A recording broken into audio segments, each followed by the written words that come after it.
ഏതാണ് ഞങ്ങൾ കൺഫേമായി.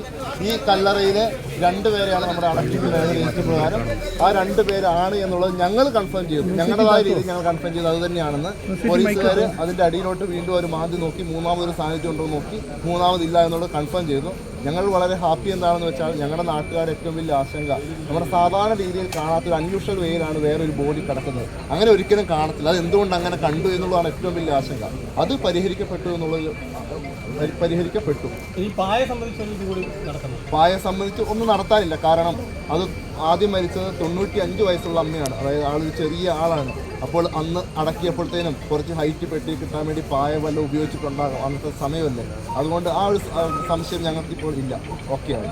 പക്ഷേ അതിന് താഴെ അല്ലെങ്കിൽ ഈ 2006 സംസ്കരിക്കുമ്പോൾ കഴിഞ്ഞതിന് ശേഷം 2015 സംസ്കരിക്കുമ്പോൾ അത് അറക്കപ്പൊടി ഇട്ട് അതിൻ്റെ മുകളിൽ തുണി വിരിച്ച് അതിന് മുകളിലാണല്ലോ 2015 സംസ്കാരം നടത്തുക. പിന്നെ എങ്ങനെയാണ് അത് പൊന്തി വരാനുള്ള സാധ്യത? അതിന് മുകളിൽ അറക്കപ്പൊടി ഇട്ട് തുണിയിട്ട് സംസ്കാരം നടന്നു എന്നാണ് പറയുന്നത്. ഈ അവസാനം 2015 അടക്കിയ ആൾക്കാരും പറയുന്നത് അങ്ങനെ തന്നെയാണ്.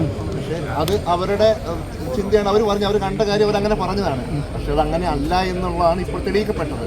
അത്രയേ ഉള്ളൂ. ചിലപ്പോൾ ചില കാരണങ്ങളാൽ ചില സാഹചര്യങ്ങൾ അന്നങ്ങനെ നടന്നിട്ടുണ്ടാവില്ല. അന്ന് അടക്കിയവർ ചിലപ്പോൾ അവരിൽ വന്ന ഒരു വീഴ്ചയായിരിക്കും. ചിലപ്പോൾ അന്ന് അടക്കാൻ വേണ്ടി സഹായിക്കാൻ നിന്നവർ വന്നൊരു വീഴ്ചയായിരിക്കും. അല്ലെങ്കിൽ ഒരുപക്ഷെ അടിയിലുണ്ടായിരുന്ന പെട്ടി പൂർണ്ണമായിട്ടും ക്രഷ് ചെയ്യാതെ അടക്കപ്പൊടി ഇട്ട് ജസ്റ്റ് അതേപോലെ ഒന്ന് ലെവലാക്കി അതിന് മുകളിൽ രണ്ടാമത് അടക്കാൻ വന്നപ്പോൾ അവിടെ നോക്കിയപ്പോൾ വെള്ളത്തിൽ വീട്ടിൽ ലെവലായി കിടക്കുന്നു. പക്ഷേ അടിയത്തെ പെട്ടി ക്രഷായിട്ടുണ്ടാകത്തില്ലായിരിക്കാം. അതുകൊണ്ടാണല്ലോ ഇപ്പം 2 ഒരേപോലെ കാണുന്നത്. എന്തായാലും അത്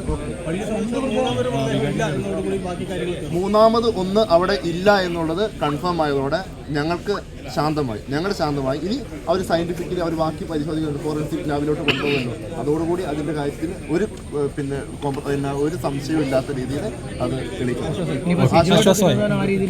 സിജോയുടെ തിരോധാനോ എനിക്കും നമ്മൾ യാതൊരു ബന്ധമില്ല. ഞങ്ങൾക്കത് പറയാനില്ല. അത് പോലീസ് അന്വേഷിക്കുന്നുണ്ടാവും. വേണമെങ്കിൽ ഞങ്ങൾക്ക് അത് അന്വേഷണം